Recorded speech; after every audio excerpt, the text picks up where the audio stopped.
এইখান থেকেই বেনাপোলের রোড শুরু, আই থিঙ্ক দ্যাট।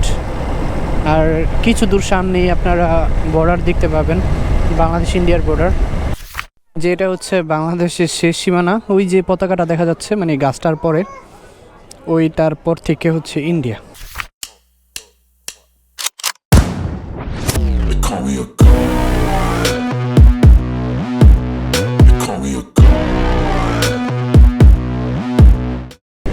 এটাই হচ্ছে সাতক্ষীরা যাওয়ার যে রোডটা, সেটা ভাইরাল সেই রোড। এতটা সুন্দর বলার বাইরে। দেখেন, মানে দুই পাশে বড় বড় গাছ, আর মাঝখান দিয়ে হচ্ছে রোডটা, এবং রোডটার ফিনিশিং কত সুন্দর। Wow, just amazing guys. মানে এরকম 500-600 কিলোমিটারও যদি রাস্তা থাকে, তারপরও মনে হবে না যে আমরা অনেক দূরের একটা জার্নি করতেছি। বাংলাদেশের এই প্রত্যন্ত অঞ্চলগুলা যদি আপনি না ঘুরেন, তাহলে একদমই বুঝবেন না যে বাংলাদেশটা কতটা সুন্দর। আর বিকাল টাইমে আসলেও হ্যাঁ, ভালো লাগবে বিকাল টাইমটা, বাট এই রোদের মাঝখানে এই গাছের ছায়াটা, এটা কিন্তু অন্যরকম একটা অনুভূতি। মানে এই রোডগুলোতে জোরে বাইক চালায় কোনো ফিলিংসই নাই। সত্যি কথা বলতে, আস্তে আস্তে গেলে মানে প্রাকৃতিক সৌন্দর্যটাকে অনুভব করা যায়। মানে মনেই হয় না রোদ আছে, হ্যাঁ হ্যাঁ, মনে হয় যেমন আকাশটা মেঘে ঢাকা আছে।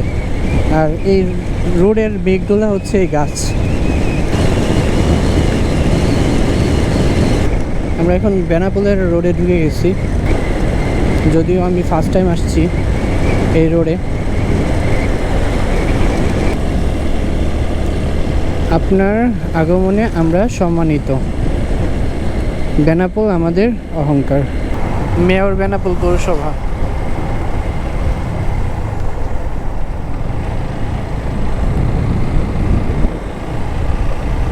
এইখান থেকেই বেনাপোলের রোড শুরু, আই থিঙ্ক দ্যাট।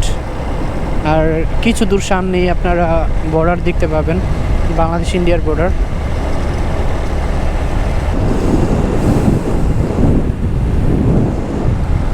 এইখান থেকে মেবি বেনাপোল থেকে ইন্ডিয়ার বাসগুলো ঢুকে। সো বাস টার্মিনালটা হচ্ছে এখানে, যেটা হচ্ছে বাংলাদেশের শেষ সীমানা। ওই যে পতাকাটা দেখা যাচ্ছে, মানে গাছটার পরে, ওইটার পর থেকে হচ্ছে ইন্ডিয়া। হ্যাঁ, তো এই পর্যন্তই যাওয়া যায়। এখানে ছবিও তুলতে দেয় না। ওইদিকে হাঁটতে যাইতে বলছিলাম, ওইটাও দিচ্ছে না। যাই হোক, অনেক কিছু রেস্ট্রিকশন থাকে। এটা হচ্ছে আন্তর্জাতিক প্যাসেঞ্জার টার্মিনাল। যারা স্থলপথে যেতে চায় ইন্ডিয়া, তারা এখান থেকে হয়তো সামহাও কোনো প্রসেসিং থাকে, তারা এখান থেকে সেরে দেন হচ্ছে ইন্ডিয়াতে ঢুকতে পারে, এই আর কি। তো এখানকার এলাকাটা এমনই।